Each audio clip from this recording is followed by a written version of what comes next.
Prime TV और मैं हूं आपके साथ मुस्कान अजमानी। वक्त हो चला है 4 बजे का रुख करेंगे इस वक्त की बड़ी खबरों की ओर।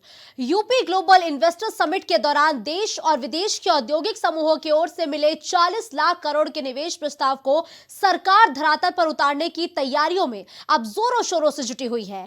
और सबसे बड़ी बात है कि क्रियान्वित होने जा रहे निवेश के मामले में यूपी के बड़े और औद्योगिक शहर ही नहीं बल्कि वो जनपद भी किसी से पीछे नहीं है जिन्हें अब तक सबसे पिछड़ा जनपद माना जाता है।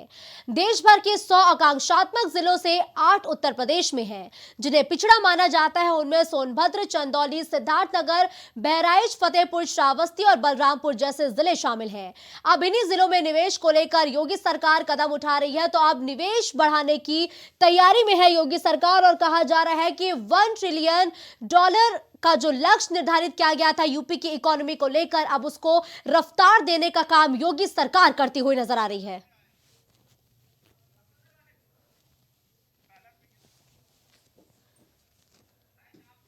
तो निवेश बढ़ाने की तैयारी में है योगी सरकार। क्या इसके साथ ही युवाओं को रोजगार मिलेगा, यह सवाल लगातार बरकरार है।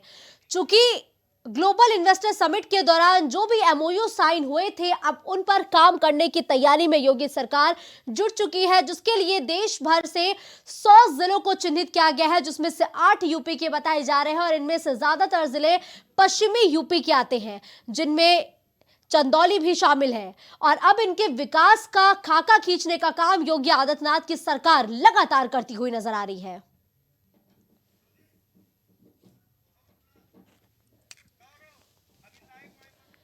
तो इस खबर पर ज्यादा जानकारी के लिए गौरव इस वक्त फोन लाइन पर हमारे साथ जुड़ चुके हैं। गौरव, देखिए, जिन एमओयू पर हस्ताक्षर फरवरी में हुए थे, अब उनको धरातल पर लाने की तैयारी में है योगी सरकार। क्या खाका तैयार किया है गौरव?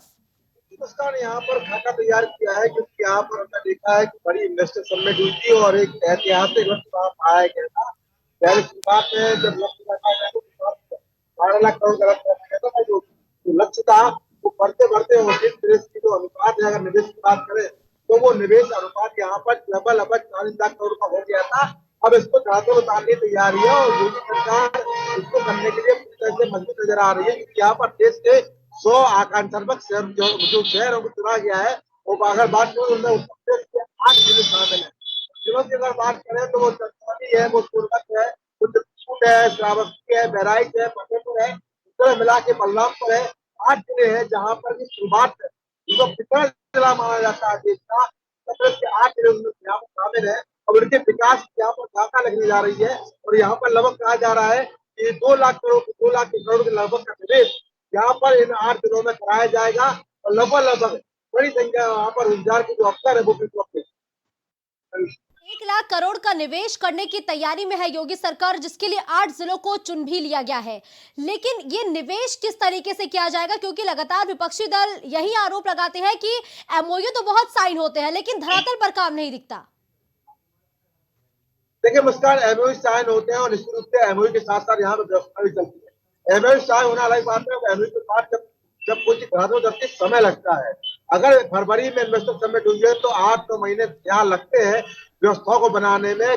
जो चार्जी पूरी होती है वो पूरा करने में, जो रॉ होता है उसको करने में, इंफ्रास्ट्रक्चर बनाने में यहाँ समय लगता है। अब यहाँ पर निवेश को उठाने की तैयारी चल रही है और यहाँ पर तैयारी के साथ साथ रोजगार के अवसर भी उपलब्ध होंगे, चाहे वो सिंचाई को लेकर बात हो, क्योंकि सरकार पहले भी ओडीओपी फंड पहले ही चल रही है। तो कुछ प्रोडक्ट उस नीति के साथ भी रहेंगे, सिंचाई योजनाएं भी इसके रहेंगी। इसके अलावा तमाम तरह की परियोजनाएं हैं, चाहे वो यहाँ पर हम धान की व्यवस्था की बात करें, श्री अन्न की बात करें, या जो खाद्य परिसर उत्पादों की बात करें, दूध की बात करें, चारे की बात करें, यहाँ पर यहाँ लगाई जाए तो रोजगार लोगों को रोजगार। ठीक है गौरव, देखिए, यूपी की अर्थव्यवस्था के लिए एक लक्ष्य भी निर्धारित किया गया है। $1 ट्रिलियन इकोनॉमी का लक्ष्य निर्धारित किया गया है कि अगले 5 साल में यूपी की अर्थव्यवस्था कुछ इस तरीके से आगे बढ़ेगी कि इस लक्ष्य को हासिल कर सके।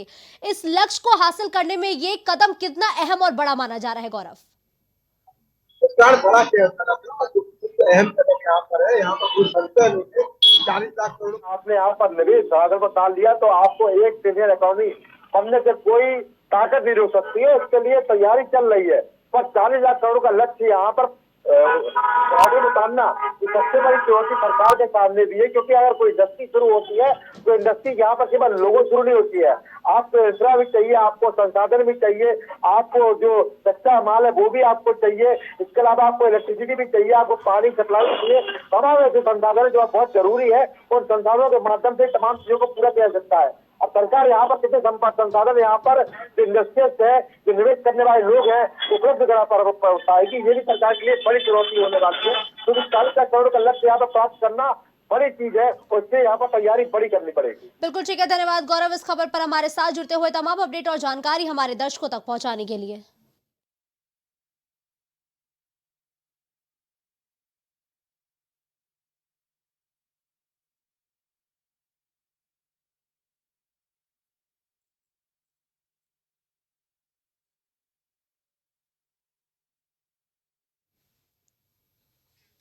मथुरा के श्री कृष्ण जन्मभूमि और शाही ईदगाह विवाद मामले में इलाहाबाद हाईकोर्ट ने कोर्ट कमीशन के सर्वे का आदेश दिया है, जहां हाईकोर्ट के इस आदेश के खिलाफ शाही ईदगाह कमेटी की तरफ से सुप्रीम कोर्ट में दायर जो अपील है वो भी दायर की गई थी। हालांकि सुप्रीम कोर्ट से मुस्लिम पक्ष को कोई भी राहत नहीं मिली है। कोर्ट ने हाईकोर्ट के आदेश पर हस्तक्षेप करने से साफ तौर पर इनकार किया है।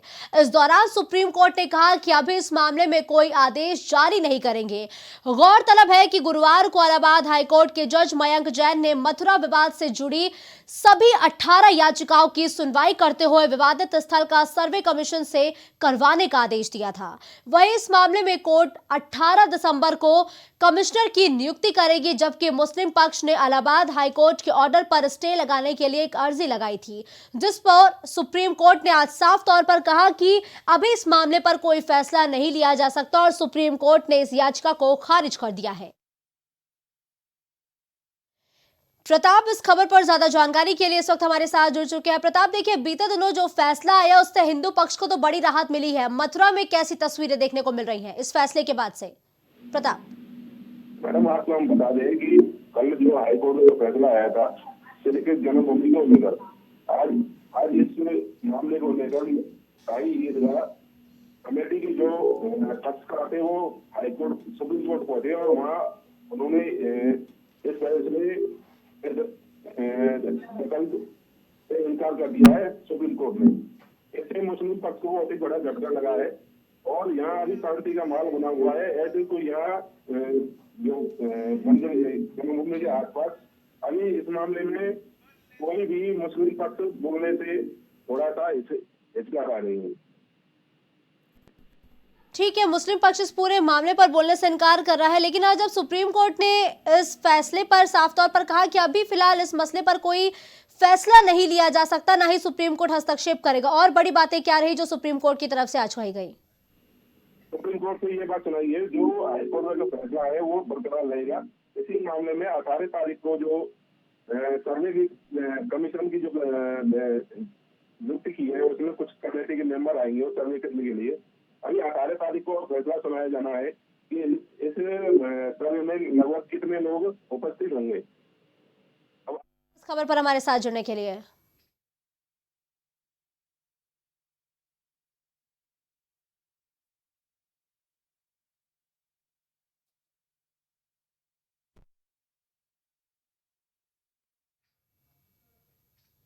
लोकसभा चुनाव 2024 को लेकर सत्तारूढ़ एनडीए और विपक्षी आईएनडीआईए गठबंधन में सीट शेयरिंग फॉर्मूले को लेकर लगातार खींचतान जारी है।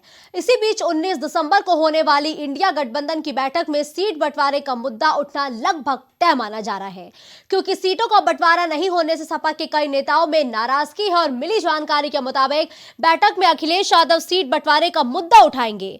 जनवरी के दूसरे हफ्तों तक प्रत्याशियों की सूची घोषित होगी। दूसरी ओर एनडीए गठबंधन में सीटों को लेकर मंथन तेज हो गया है, जहां राजनीतिक सूत्रों के हवालों से मिली जानकारी के मुताबिक भाजपा के सहयोगी दलों ने पार्टियों ने सीटों को लेकर दावा शुरू कर दिया है, जहां सुहेल देव भारतीय समाज पार्टी यानी कि सुभाषपा ने चंदौली, गाजीपुर, घोसी सीट की 3 सीटों पर अपनी मजबूत दावेदारी पेश की है, तो वहीं दूसरी तरफ अपना दल एस ने 5 सीटों की मांग की है, जिसमें मिर्जापुर, प्रतापगढ़, अंबेडकर नगर, फतेहपुर, जालौन लोकसभा सीट शामिल है। तो वहीं अगर निषाद पार्टी की बात करें तो पूर्वांचल की सीटों पर निषाद पार्टी भी अपनी मजबूत दावेदारी पेश कर रही है। तो सीटों के बंटवारे को लेकर लगातार खींचतान जारी है, जहां एक तरफ एनडीए के घटक दल अब अपनी सीटों की मांग कर रहे हैं, सीटों पर मजबूत दावेदारी पेश कर रहे हैं, तो वहीं दूसरी तरफ जब इंडिया गठबंधन की बैठक 19 दिसंबर को होगी तो इस बार उम्मीद है कि सीट शेयरिंग पर भी बात तय होगी कि किस तरीके से रणनीति होगी, कौन सा प्रत्याशी किस सीट से चुनाव लड़ेगा, किस पार्टी को कितनी सीट मिलेंगी। इस बार उम्मीद है कि इस पर भी बात इंडिया गठबंधन की जब बैठक होगी तो हो सकती है। दिवाकर इस खबर पर ज्यादा जानकारी के लिए इस वक्त लाइव हमारे साथ जुड़ चुके हैं। दिवाकर, एक लंबे समय से इंतजार था कि आखिर इंडिया गठबंधन दल की बैठक कब होगी। अब तारीख आ चुकी है 19 दिसंबर, जब इंडिया गठबंधन दल के तमाम जो सहयोगी हैं वो बैठेंगे और इस दौरान कई बड़े मुद्दों पर चर्चा होगी। क्या सीट शेयरिंग पर भी बात हो सकती है? देखिए, इस बार का तो इंडिया यानी INDI बैठक होनी है 19 दिसंबर को, वो सिर्फ 2 मुद्दों के लिए होनी है। पहला मुद्दा जी। ये है कि आखिरकार इतना सब करने के बाद, इतने सब लोगों के साथ आने के बाद जो 5 राज्यों के चुनाव हुए, 3 जो बड़े राज्य थे वो कैसे बीजेपी के पास चले गए, कहां हार हुई, इसकी समीक्षा होगी। और कैसे आगे 2024 के लोकसभा चुनाव में गठबंधन की जो रणनीति है वो बनाई जाए, कौन से मुद्दे हैं वो उठाए जाए, इस पे चर्चा होगी। और दूसरा जो चर्चा होगी वो होगी सीट बंटवारे को लेकर। लेकिन सबसे अहम जो माना जा रहा है वो सीट बंटवारे को लेकर माना जा रहा है, क्योंकि 2 जो उत्तर प्रदेश के दल हैं जिन्होंने लगातार कांग्रेस के खिलाफ बयानबाजी की है, एक समाजवादी पार्टी ने, दूसरा आरएलडी ने। हालांकि आरएलडी ने खुल के तो कांग्रेस की खिलाफत नहीं की, लेकिन उसने जिस तरीके से अखिलेश यादव के बयान को तरजीह दी, खुद जो अध्यक्ष हैं आरएलडी के जयंत चौधरी, उन्होंने अखिलेश यादव का समर्थन करने की बात की और कहा कि अखिलेश यादव की बात सही है, कांग्रेस को समझना पड़ेगा। तो जाहिर सी बात है कि इसको लेकर कहा जा सकता है कि कहीं न कहीं अनबन भी हो सकती है और सीट बंटवारे में विवाद भी हो सकता है। लेकिन दिवाकर देखिए, अगर हम विधानसभा चुनाव पर गौर करें तो ये विधानसभा चुनाव तो हर एक पार्टी ने अलग अलग लड़ा, क्योंकि साफ तौर पर कहा गया कि विधानसभा चुनाव के लिए तो ये गठबंधन था ही नहीं। ऐसे में जब इंडिया गठबंधन दल की बैठक होगी तो विधानसभा चुनाव पर चर्चा करने के पीछे की वजह क्या है? क्योंकि हर दल तो अपनी अलग अलग चुनाव लड़ा था, चुनावी मैदान में था। बिल्कुल, देखिए उसकी चर्चा करने का मतलब ये साफ तौर पे है कि हम लोगों ने अलग अलग तो चुनाव लड़ा, लेकिन ऐसे कौन से मुद्दे रहे जिससे बीजेपी जो है भारी रही है सभी दलों पे। तो ये चीज है कि उन मुद्दों को किस तरीके से अपने पक्ष में लाया जाए। ऐसे कौन से मुद्दे हैं जो विधानसभा के चुनाव में पार्टी के खिलाफ गए, चाहे वो समाजवादी पार्टी अकेले लड़ी हो, कांग्रेस अकेले लड़ी हो, तृणमूल अकेले लड़ी या अन्य जो भी दल अकेले लड़े हो जो INDA गठबंधन में है। तो जाहिर बात है इसलिए विधानसभा चुनाव के मुद्दों पर चर्चा होगी। और दूसरा चर्चा जो है ये इस बात की भी होगी कि आखिरकार विधानसभा चुनाव में जिन मुद्दों पे हम डिफीट खाए हैं, जिन मुद्दों को बीजेपी ने भुनाया है, उन मुद्दों से कैसे पार पाया जाए, इस पर भी चर्चा होगी। इसलिए विधानसभा जो चुनाव हुए हैं हाल ही में 5 राज्यों में, उनको लेकर जरूर चर्चा होगी इस बैठक में। बिल्कुल, लेकिन देखिए दिवाकर, विधानसभा चुनाव का भी लगातार जिक्र करना बहुत जरूरी है, क्योंकि सीट शेयरिंग का ही वो फॉर्मूला था जिस पर तमाम दल अलग अलग होते हुए नजर आए थे। अब जब इंडिया गठबंधन दल की बैठक होगी तो कौन से प्रदेश ऐसे हैं जिसमें पेच ज्यादा फंसने की उम्मीद है सीट शेयरिंग पर?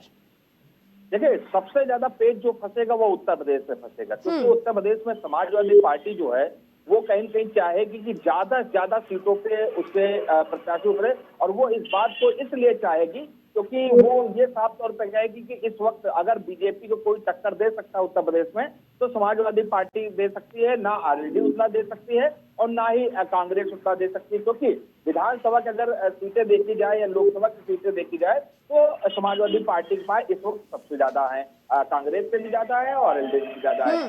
दूसरा, आरएलडी भी चाहेगी कि पश्चिमी उत्तर प्रदेश में समाजवादी पार्टी के साथ, क्योंकि उसका गठबंधन लगातार बना हुआ है, तो पश्चिमी उत्तर प्रदेश में जिस तरीके से किसानों का वोट ज्यादा है, जाटों का वोट ज्यादा है, गुर्जरों का वोट ज्यादा है, तो जाहिर बात है आरएलडी चाहेगी कि उसको पश्चिमी उत्तर प्रदेश में ज्यादा से ज्यादा सीटें मिले जिससे वो चुनाव लड़े। और कांग्रेस जो है वो चाहेगी कि वो नेशनल पार्टी है और उसके ही कहीं पहल पे ये गठबंधन बना है तो वो ज्यादा से ज्यादा सीटों पे लड़े। तो सबसे ज्यादा पेच जो फंसा हुआ नजर आएगा, पहला तो वो नजर आएगा उत्तर प्रदेश में, दूसरा बिहार। बिहार में भी कहीं न कहीं पेच फंसता हुआ नजर आएगा। नीतीश कुमार चाहेंगे कि उनकी पार्टी जो है, जो मुख्य विपक्ष पार्टी है इस वक्त बिहार में, तो जाहिर बात कहीं न कहीं उनकी पार्टी को ज्यादा सीटें मिले। लेकिन समाजवादी पार्टी चाहेगी कि नहीं, उनको भी सीटें बिहार में ज्यादा मिले। यादव बाहुल्य वोट है, यादव बाहुल्य क्षेत्र का ये है। कांग्रेस चाहेगी कि उनको भी ज्यादा मिले। ऐसा ही पेच जो है वो फंसेगा मध्य प्रदेश में। मध्य प्रदेश में कांग्रेस भी चाहेगी, मध्य प्रदेश में कहीं न कहीं अखिलेश यादव भी चाहेंगे कि उनको मिले। और सबसे बड़ा पेच एक और फंसेगा, वो फंसेगा पश्चिम बंगाल में। पश्चिम बंगाल में सत्तासीन है ममता बनर्जी, तो जाहिर सी बात वो चाहेंगे उनको ज्यादा सीटें मिले। लेकिन कांग्रेस भी चाहेगी तो उनको भी कुछ सीटें मिले। तो जाहिर बात है, ये 4 ऐसे प्रदेश हैं जहाँ पे ज्यादा से ज्यादा सीटें जो है वो सभी चाहेंगे। लेकिन इन पर सहमति कैसे बनेगी, ये सबसे बड़ा सवाल खड़ा बिल्कुल हो रहा है। दिवाकर, ये 4 बड़े राज्य हैं जहां पर लाजमी है कि यहां पर जो क्षेत्रीय दल है वो ज्यादा मजबूत स्थिति में नजर आते हैं। अगर कांग्रेस इस विधानसभा चुनाव में जीत हासिल कर लेती तो शायद कांग्रेस की स्थिति इंडिया गठबंधन में आज कुछ अलग होती, क्योंकि फिर कांग्रेस लाजमी है कि ज्यादा सीटों पर अपनी दावेदारी पेश करती। लेकिन जिस तरीके से मध्य प्रदेश के विधानसभा चुनाव के दौरान अखिलेश यादव ने कहा कि हम 65 सीटों पर चुनाव लड़ेंगे, बाकी 15 सीटों पर जो तमाम गठबंधन है वो अपना देख ले कि कौन कौन चुनाव लड़ेगा। क्या अखिलेश यादव अभी भी अपने इस स्टेटमेंट पर टिके हैं क्या?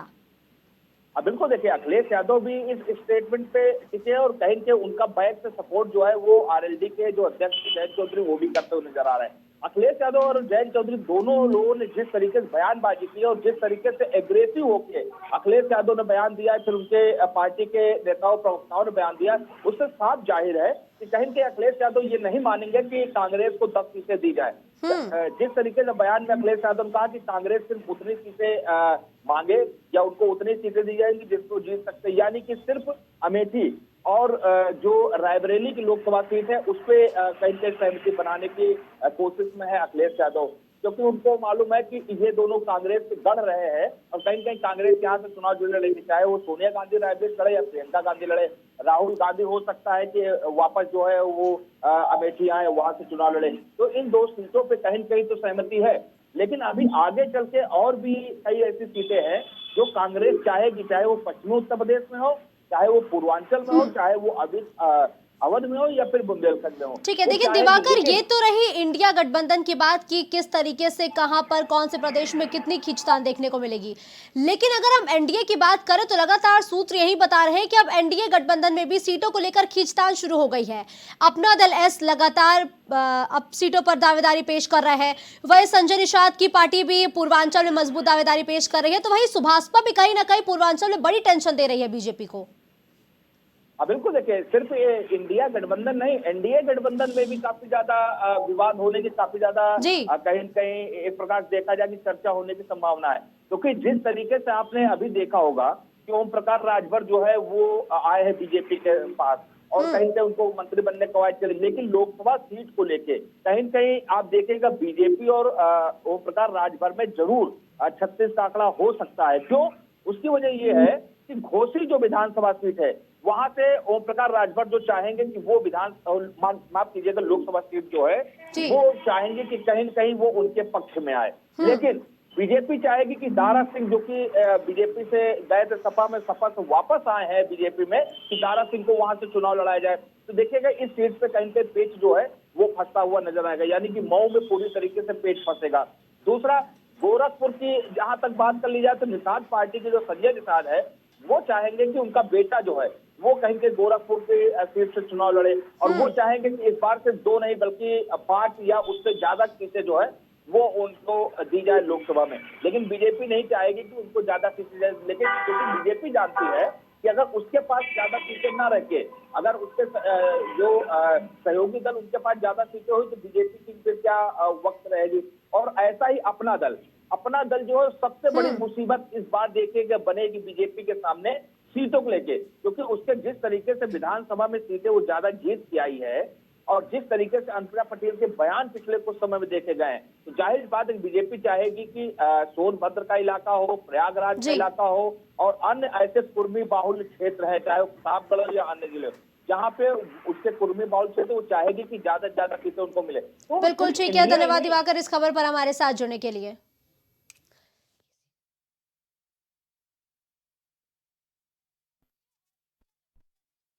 के खींचतान लगातार जारी है।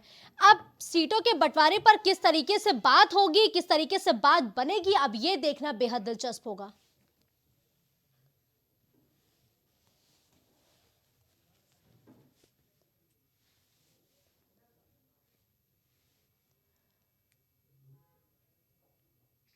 तो नक्सल फंडिंग मामले में दिल्ली समेत 4 राज्यों में छापेमारी लगातार देखने को मिल रही है।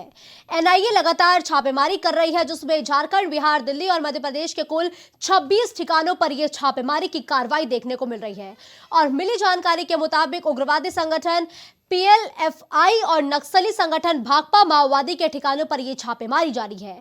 बता दें कि कई राज्यों में एक साथ एनआईए की छापेमारी से हड़कंप मच गया है। तो नक्सल फंडिंग मामले में एनआईए फिर सक्रिय हो चुकी है। एनआईए की ताबड़तोड़ छापेमारी आज देखने को मिल रही है और इस छापेमारी से देश भर में हड़कंप मचा है। इस खबर पर ज्यादा जानकारी के लिए कलीम इस वक्त लाइव हमारे साथ जुड़ चुके हैं। कलीम, देखिए, नक्सलवादियों की लगातार कमर तोड़ने के लिए एनआईए सक्रिय हो चुकी है।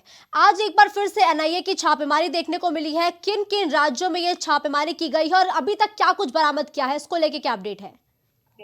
देखिए मुस्कान जी, जिस तरीके से बात की जाए, एनआईए की जो छापेमारी है वो सुबह से ही शुरू हो गई थी, क्योंकि दिल्ली, पंजाब, हरियाणा समेत लगभग 26 राज्य ऐसे हैं जहां पर सुबह से एनआईए की टीम छापेमारी कर रही है। क्योंकि जिस तरीके से नक्सल फंडिंग को लेकर के एनआईए की टीम ये कार्रवाई कर रही है, उसी कार्रवाई के तहत इसमें जो है लगातार जो छापेमारी चल रही है। लेकिन अभी तक जो एनआईए के अधिकारियों की अगर बात माने तो उनके द्वारा किसी तरह का कोई बयान नहीं जारी किया गया कि अभी तक उस छापेमारी में क्या कुछ बरामदगी हुई है, या फिर जो फंडिंग की जा रही थी उस फंडिंग में अभी तक किन लोगों को हिरासत में लिया गया है। लेकिन यह जरूर कहा जा रहा है कि जिस तरीके से जो फंडिंग इनके मामले लगातार प्रकाश में आ रहे थे, जो सूचनाएं आ रही थी, उन्हीं आधारों पर एक बार फिर से ये कार्रवाई शुरू हुई है। क्योंकि इससे पहले अगर बातचीत की जाए फंडिंग को लेकर के, पीएफआई संगठन की बात है या फिर नक्सलवाद संगठन है या फिर माओवादी संगठन है, क्योंकि ऐसे जो संगठन है इन लोगों के खिलाफ लगातार जो कार्रवाइयां चल रही थी। लेकिन उसी बीच इससे पहले हाल ही के दिनों की अगर बात की जाए, इससे पहले जो छापेमारियां हुई थी उनकी गिरफ्तारी हुई थी। और कहीं ना कहीं ये जरूर कयास लगाए जा रहे हैं कि उन लोगों की गिरफ्तारी के बाद जो पूछताछ हुई थी, पूछताछ के बाद एक बार फिर से जो एनआईए की टीम है वो सक्रिय हो गई है और लगातार 26 राज्यों में जो छापेमारी कर रही है,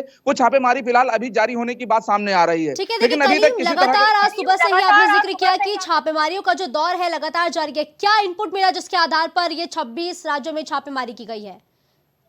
देखिए फिलहाल जिस तरीके से फंडिंग को लेकर के अगर बात की जाए, नक्सलवाद को लेकर के, क्योंकि जिस तरीके से अभी चुनाव भी नजदीक आ रहा है और चुनाव के साथ साथ जिस तरीके से जो माहौल इतनी टाइम में देखा जा रहा है, जो सोशल मीडिया पर लगातार भड़काऊ पोस्ट देखे जा रहे हैं, उन सभी चीजों को एक आधार बनाया गया है। इसके साथ ही जो फंडिंग को लेकर के जो कई संगठनों के लोगों को जिस तरीके से पहले हिरासत में भी लिया गया था, गिरफ्तारी भी हुई थी, उन सभी से पूछताछ के बाद एक बार फिर से जब सक्रिय हुई है टीम, तो जाहिर सी बात है ये जो नक्सल फंडिंग है उसको एक आतंकवाद निरोधक दस्ता की तरफ, यानी कि एटीएस जो जांच कर रही थी, उनसे भी लगातार जो है एक समन्वय किया जाएगा कि जो उन लोगों के द्वारा गिरफ्तारी की गई थी उनसे समन्वय में भी एक कहीं ना कहीं ये कार्रवाई देखने को मिलेगी। फिलहाल जो नक्सलवाद फंडिंग को लेकर के ये लगातार जो नक्सलवाद जो एक गिरोह है वो उसके द्वारा लगातार ये काम किया जा रहा है, क्योंकि एक संगठन पूरी तरीके से काम करता है और जो फंडिंग है उसका जो है लगातार जो इस्तेमाल होता है वो एक तरीके से नक्सलवाद की तरफ से एक आतंकी संगठन की तरफ पूरा इसका इशारा कर रहा है। फिलहाल अब एनआईए की टीम जो छापेमारी कर रही है, एक्टिव है, नक्सल फंडिंग मामले में एक्शन जारी है। क्या फंडिंग का कनेक्शन विदेशों से भी हो सकता है क्या?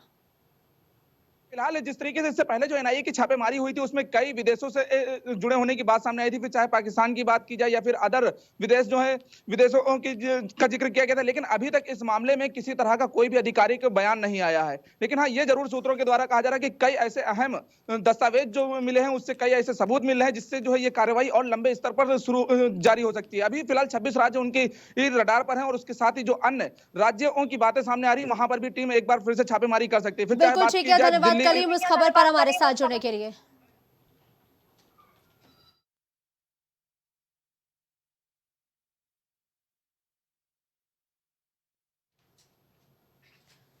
तो नक्सल फंडिंग मामले में लगातार आज सुबह से ही छापेमारी का दौर देखने को मिला है। इस दौरान 26 राज्यों में एनआईए की टीम लगातार सक्रिय हुई, छापेमारी देखने को मिली और नक्सल फंडिंग मामले की जड़ तक पहुंचने की कोशिश आज लगातार एनआईए की टीम करती हुई नजर आई है।